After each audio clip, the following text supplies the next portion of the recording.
हाल ही में ओपेनहाइमर जैसी फिल्मों ने परमाणु बम के पीछे की कहानी में हम सबकी दिलचस्पी फिर से जगा दी है।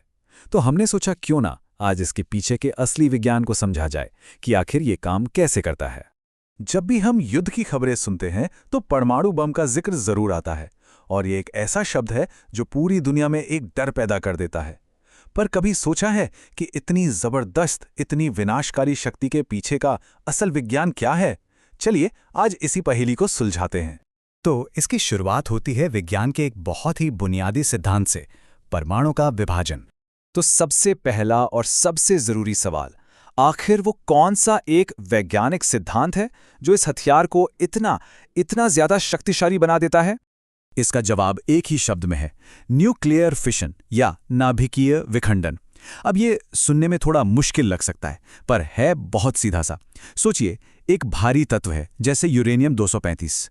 उसके केंद्र पर यानी न्यूक्लियस पर एक न्यूट्रॉन से टक्कर होती है और बस वो टूट जाता है।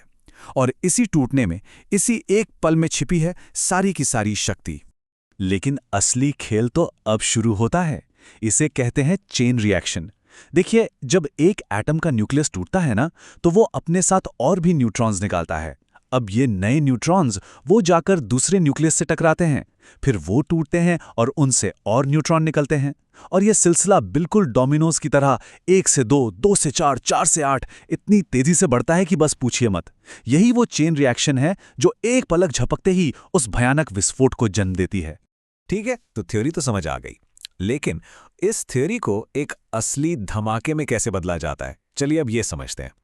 तो सवाल ये उठता है कि इस चेन रिएक्शन को शुरू करने के लिए पहला धक्का कौन देता है?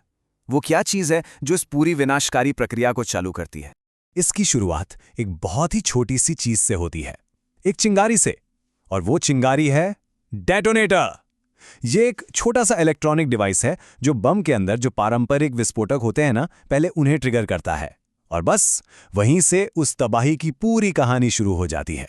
पर एक मिनट, इतनी जरा सी चीज से इतनी इतनी ज्यादा एनर्जी ये आती कहां से है?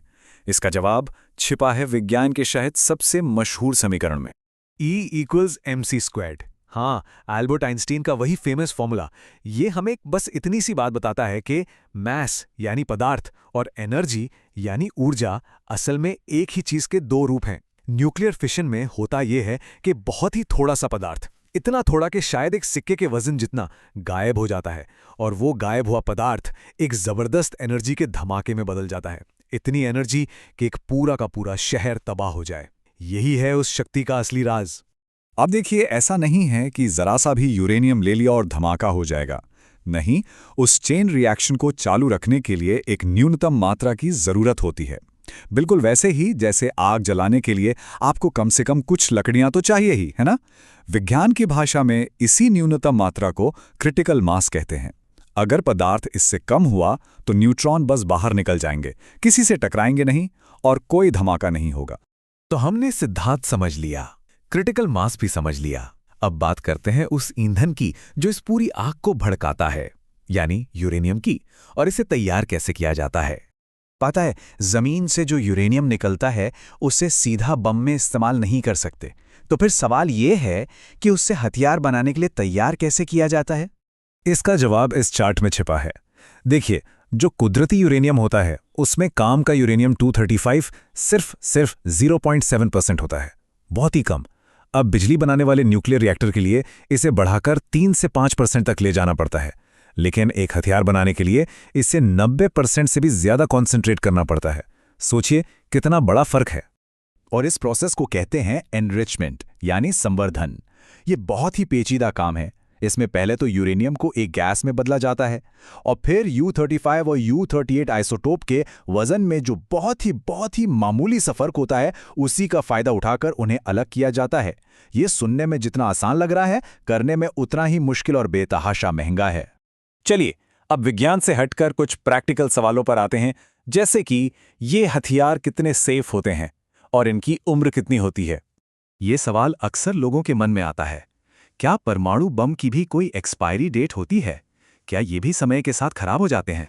इसका जवाब थोड़ा चौंकाने वाला है। इसमें इस्तेमाल होने वाले प्लूटोनियम 239 की जो हाफ लाइफ होती है, मतलब उसे अपनी आधी ताकत खोने में जो वक्त लगता है, वो है 24,100 साल।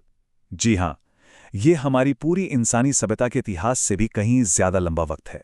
और अगर बात यूरेनियम 235 की करें तो ये आंकड़ा तो होश ही उड़ा देता है। लगभग 70 करोड़ साल, मतलब डायनासोर के जमाने से भी पुराना। सीधी सी बात है, ये हथियार हजारों या लाखों नहीं बल्कि करोड़ों साल तक खतरनाक बने रह सकते हैं। अच्छा, एक और जरूरी सवाल। मान लीजिए किसी न्यूक्लियर बॉम्ब में आग लग जाए, तो क्या वो फट जाएगा? इसका सीधा सा जवाब है नहीं। एक पूरा न्यूक्लियर धमाका होने के लिए एक बहुत ही खास और सटीक ट्रिगर मैकेनिज्म की जरूरत होती है, जो सिर्फ आग लगने से एक्टिवेट नहीं हो सकता। लेकिन इसका मतलब ये नहीं कि कोई खतरा नहीं है।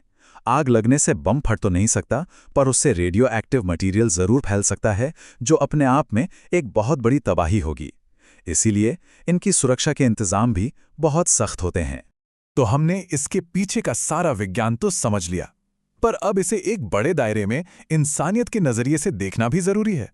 तो आखिर में बात बस इतनी सी है कि परमाणु बम का इस्तेमाल पूरी इंसानियत के लिए एक बहुत बड़ा खतरा है। ये एक ऐसी ताकत है जो पलक झपकते ही लाखों करोड़ों जिंदगियों को खत्म कर सकती है। और अब जब हम इस विज्ञान को थोड़ा बेहतर समझते हैं तो ये सवाल हमारे लिए सोचने को रह जाता है कि इस ज्ञान के साथ हमारी सबकी मिलकर क्या जिम्मेदारी बनती है।